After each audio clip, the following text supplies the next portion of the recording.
Baik, mari kita buka dalam Perjanjian Lama kitab Hakim-Hakim.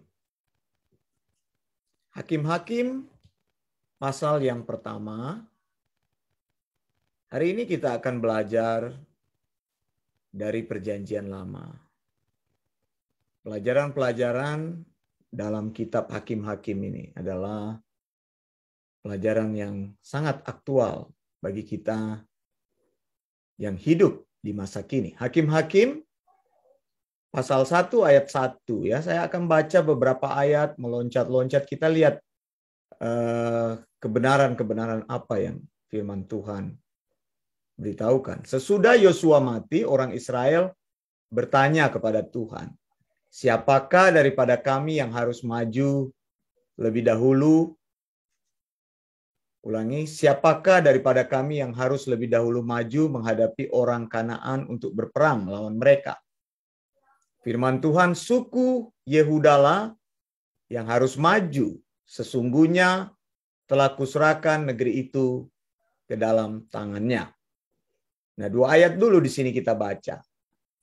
Saudara, waktu kita baca ayat ini, kita melihat bahwa warisan kepemimpinan Musa lalu diteruskan oleh Yosua kepada orang Israel, kelihatannya mendapatkan sebuah hasil yang baik. Sampai di sini, orang Israel menunjukkan perilaku yang baik. Mengapa? Ketika pemimpin mereka meninggal, mereka bertanya kepada Tuhan. Jadi mereka masih punya hubungan yang baik dengan Tuhan, dan mereka berkonsultasi kepada Tuhan tentang strategi yang harus mereka hadapi. Ini ketika mereka akan memasuki tanah Kanaan. Jadi Yosua meninggalkan mereka pada saat mereka hampir memasuki tanah Kanaan. Lalu ternyata Tuhan menyuruh suku Yehuda. Ini suku Yehuda memimpin orang Israel, ya. Suku Yehuda adalah suku yang prominent, kita tahu, suku yang penting di kemudian hari. Suku Yehuda mengajak suku Simeon.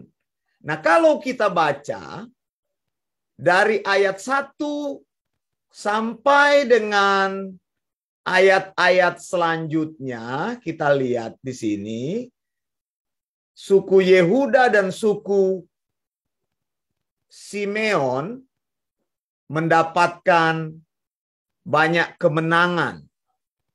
Dari ayat 3 di sini mereka maju, lalu ayat 4 Tuhan menyerahkan orang Kanaan, orang Feris ke dalam tangan mereka.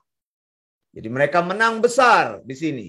Kemudian mereka membunuh Raja Adoni Besek, ya, di sini dicatat oleh Alkitab, nanti saudara baca sendiri. Kemudian ayat 8, mereka berperang lagi melawan Yerusalem dan mereka memusnahkan kota itu.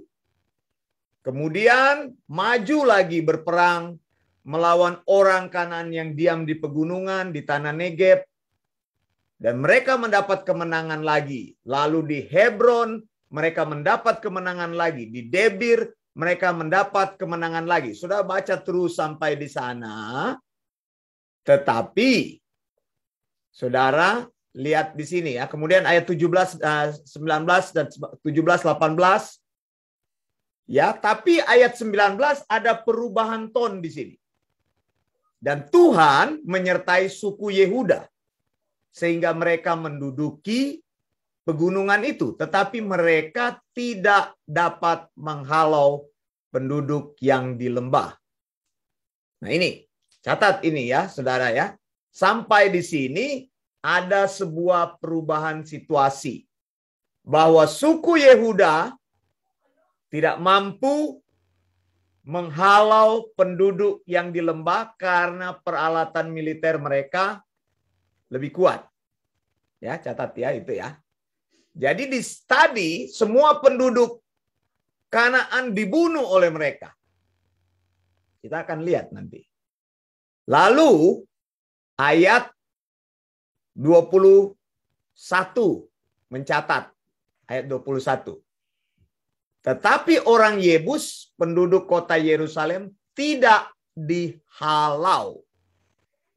Nah, jadi orang Yebus diam dengan suku Benyamin di Yerusalem sampai sekarang. Katakanlah sampai saat kitab ini ditulis. Nah, sekarang sesudah suku itu masuk pada suku berikutnya, suku Yusuf. Sekarang ayat 22. Maju menyerang Betel. Nah, saudara, kota Betel ini adalah kota yang strategis. Ya. Pada waktu itu namanya bukan Betel. Betel itu artinya rumah Allah. House of God. Tapi dulu namanya Luz, dikatakan ayat 23. Ya.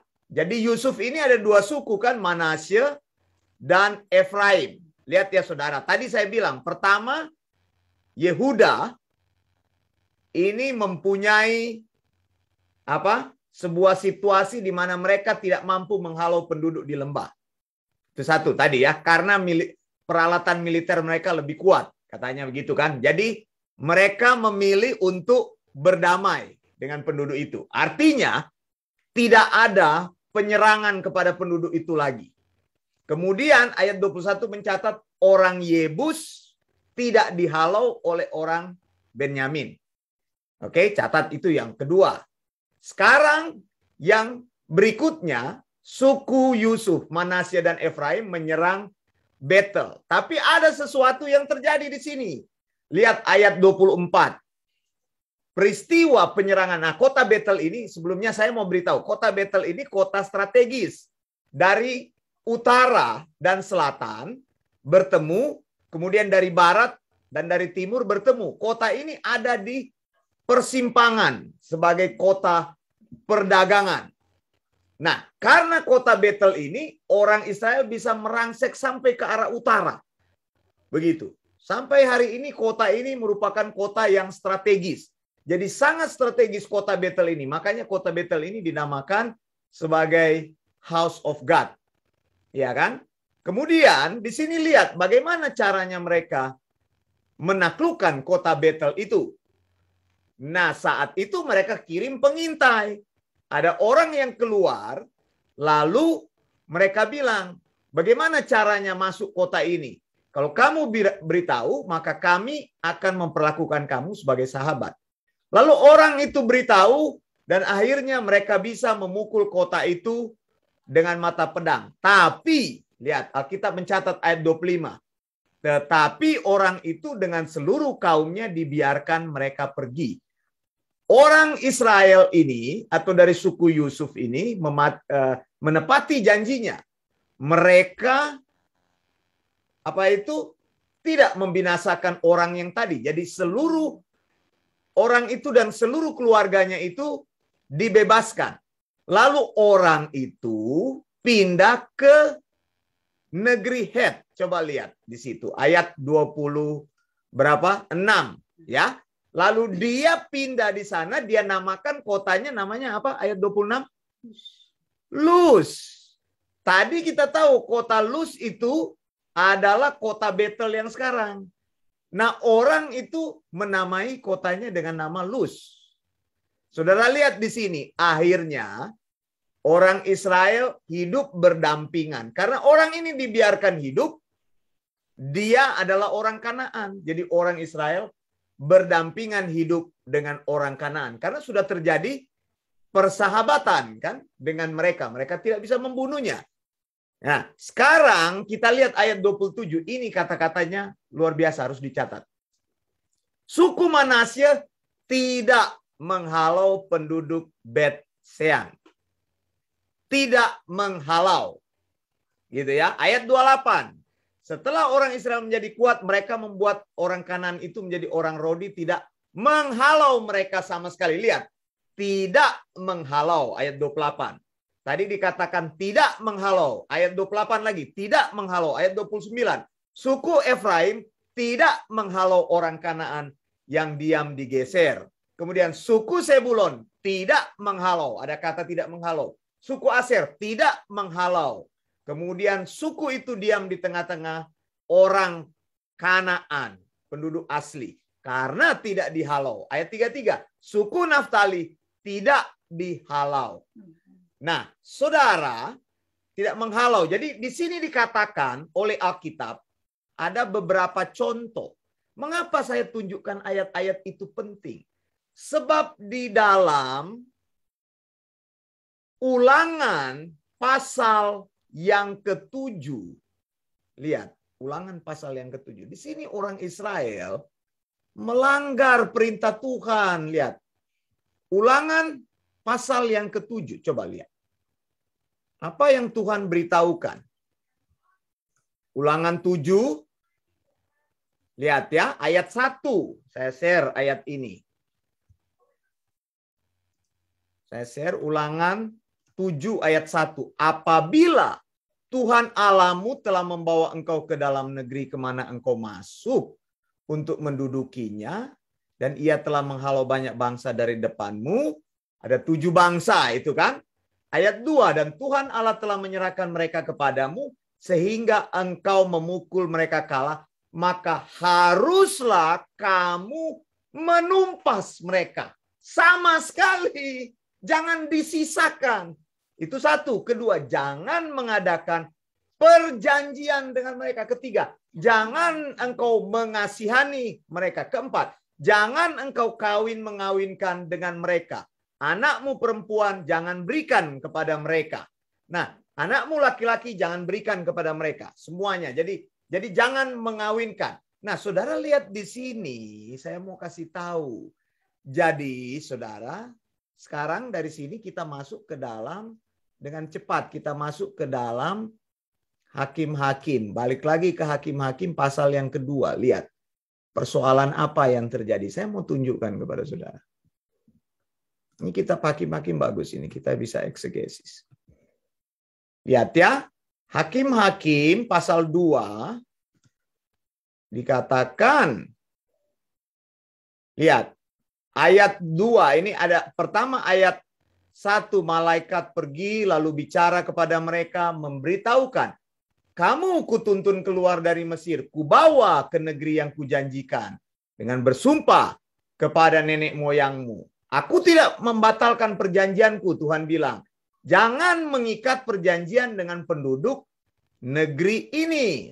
Kemudian ayat 3. Aku tidak akan menghalau orang-orang itu dari depanmu, tetapi mereka akan menjadi jerat bagimu. Mengapa, saudara? Karena ayat 2 menjelaskan. Coba lihat. Tetapi janganlah kamu mengikat perjanjian dengan penduduk negeri ini. Mesbah mereka haruslah kamu robohkan. Tetapi kamu tidak mendengarkan firmanku. Mengapa kamu berbuat demikian? Tuhan tidak menghalau musuh itu. Musuh menjadi jerat bagi mereka. Kenapa? Karena mereka berkompromi. Gitu. Tuhan suruh tumpas. Mereka biarkan. Satu tadi. Orang Yehuda membiarkan penduduk yang ada di lembah karena mereka pikir persenjataannya kuat, ya sudahlah. Mereka pikir kekuatan mereka tidak seberapa. Padahal mereka harus percaya kalau Tuhan menyertai mereka, Tuhan akan menghalau musuh mereka. Tetapi dosa pertama yang mereka lakukan berkompromi. Nggak apa-apa. Kita bisa hidup berdampingan dengan damai. Tidak usah ditumpas. Nah itu persoalannya. Ini di kemudian hari menjadi duri dalam daging. Kenapa? Karena orang-orang Israel akan balik ditumpas oleh musuh-musuh itu. Itu luar biasa nggak Tuhan di sini? Itu satu Yehuda. Kemudian orang apa tadi? Suku Yusuf. Harusnya mereka tidak boleh mengikat persahabatan dengan bangsa itu. Ketika dia ikat perjanjian, ini kan bukan kayak Rahab. Rahab itu akhirnya menjadi orang Israel. Tapi orang ini tetap biarpun dia pindah, tetap isi kepalanya dirinya itu adalah orang Kanaan. Akhirnya dia membuat kota yang baru dinamakan kota Luz. yang tadinya kota Luz itu sudah ditaklukkan oleh orang Israel. Jadi muncul lagi. Saudara lihat bagaimana, hati-hati saudara. Ada hal-hal kalau kita tidak membunuh kebiasaan-kebiasaan dalam diri kita di kemudian hari, itu akan muncul menjadi duri dalam daging dalam hidupmu. Itu maksudnya kenapa saya bilang kitab Hakim-Hakim ini pelajaran yang sangat baik sekali. Nanti kita bisa eksegesis ini lebih dalam lagi. Bagaimana orang Israel akhirnya bertindak sendiri-sendiri karena tidak ada pemimpin, tidak ada raja. Hakim-hakim, sesudah hakim-hakim akan muncul Rut. Akhirnya mereka jadi kacau sendiri. Mereka pingin ada raja yang memimpin mereka. Nah, disitulah Rut melahirkan seorang yang kelak akan melahirkan Raja Daud. Itu sejarahnya. Raja Daud melahirkan nanti kelak Raja Damai yang akan memerintah. Manusia kalau tidak ada pemimpin yang memerintahnya, maka mereka akan bertindak sendiri-sendiri dan semau-maunya saja. Begitu. Jadi di kitab Hakim-Hakim dan Rut ini ditulis oleh orang yang sama. Siapa? Siapa? Samuel. Begitu. Jadi untuk memberi pelajaran kepada kita bagaimana berbahayanya kompromi. Kalau kita mendengarkan firman Tuhan harus dengar dengan teliti. Kalau sound doktrin bilang segitu, lakukan seperti itu. Tapi kalau kita mencoba memodifikasi firman itu, tadi saya bilang tuh kereta besi itu mencoba dimodifikasi oleh keturunan daripada Yehuda. Padahal Yehuda ini suku yang memimpin, tapi mereka coba pikir, karena terlalu susah, terlalu berat. Kita kan kadang-kadang begitu dalam hidup kita. Tidak mampu, ya sudahlah, coba berdamai dengan situasi. Tidak bisa, saudara. Kita tidak bisa mengkompromikan apa yang Tuhan katakan. Kalau Tuhan katakan itu kebenaran, maka kebenaran itu harus kita pegang selama-lamanya. Amin. Dan terapkan dalam hidup kita. Tapi sekali kita memberi peluang supaya hal itu dikompromikan, maka di kemudian hari itu akan menggigit hidupmu. Percaya saya. Karena ini pelajaran dari kitab Hakim-Hakim. Di kemudian hari orang Israel akan pusing sendiri karena musuh terus menyerang mereka. Tadi Hakim-Hakim 2, aku akan memakai mereka untuk menghajar kamu. Begitu. Jadi bukan Tuhan yang tidak mampu menghalau, tapi tadi kan sudah saya bacakan kan kata itu tidak menghalau. Jadi yang menghalau itu, yang menentukan itu adalah manusianya. Suku ini tidak mau menghalau. Padahal firman Tuhan bilang, tumpah sampai habis. Suku ini tidak menghalau. Coba kata-kata itu muncul banyak sekali kan. Bukan Tuhan yang tidak mampu, tapi kitalah yang membuat kuasa Tuhan tidak berlaku dalam hidup kita. Itu prinsipnya. Jadi bisa jelas di sini. Jadi aplikasinya saya mau bilang. Jadi Allah selalu mampu. Tapi kita lihat kok bersama dengan Tuhan mereka tidak mampu. Persoalannya mereka tidak menghalau. Jadi tidak punya keinginan untuk memberikan kekuatan itu pada Tuhan. Sampai sedemikian besar apa?